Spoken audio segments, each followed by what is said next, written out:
నరేంద్ర మోడీ గారి నాయకత్వం.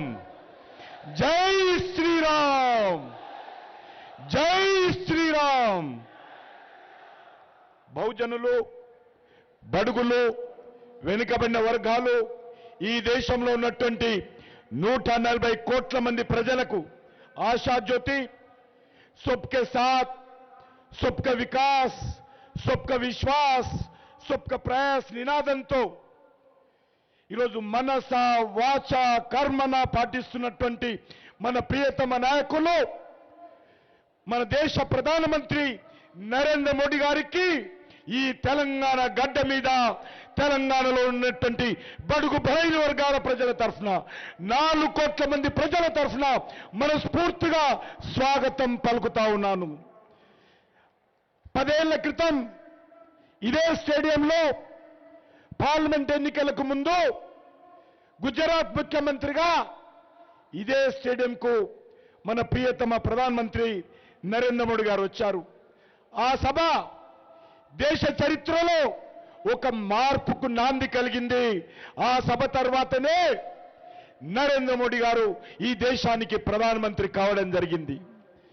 అంతేకాదు ఈరోజు అన్ని వర్గాల ప్రజలకు చేయూతనందిస్తున్నటువంటి వ్యక్తి. మిత్రులారా, చాలా విషయాలు పెద్దలు చెప్పారు. ఒక్కటే నేను చెప్పి ముగిస్తాను. Congress party, BRS party, Majlis party, ఈ 3 పార్టీలు ఒక్కటే. ఈ 3 పార్టీలు కూడా ఒకే తారు ముక్కలేని మనవి చేస్తా ఉన్నాను. 2004 నుంచి కాంగ్రెస్ పార్టీతో బీఆర్ఎస్ పొత్తు పెట్టుకుంది. మన్మోహన్ సింగ్ ప్రధానమంత్రిగా ఉన్నప్పుడు కేసీఆర్ కేంద్ర మంత్రిగా ఉన్నాడు. ఇక్కడ రాష్ట్ర ప్రభుత్వంలో టీఆర్ఎస్ మంత్రులు ఉన్నారు. 2014లో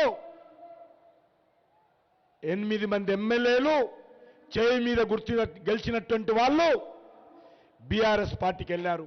అమ్ముడు పోయారు. కాంగ్రెస్ ఎమ్మెల్యేలు అమ్ముడు పోయారు బీఆర్ఎస్ పార్టీకి. 2018లో 19 మంది కాంగ్రెస్ ఎమ్మెల్యేలు గెలిస్తే అందులో 12 మంది బీఆర్ఎస్లోకి వెళ్ళారు. చేయి గుర్తు మీద గెలిచినటువంటి వాళ్ళు ఈ రోజు కూడా వాళ్ళు మంత్రులుగా ఉన్నారు. వాళ్ళు ఈ రోజు కూడా కనీసము నైతిక బాధ్యత వహించి రాజీనామా చేయలేదు.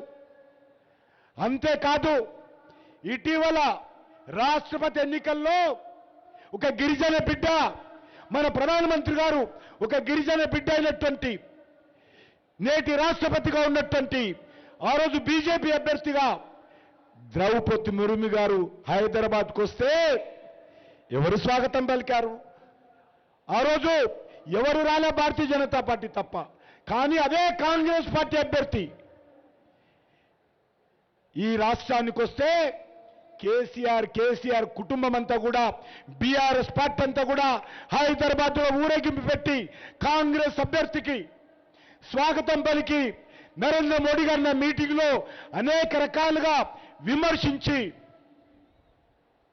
ఆ పార్టీ కాంగ్రెస్ పార్టీ ఏజెంట్గా టీఆర్ఎస్ పార్టీ నాయకులు వివరించారు.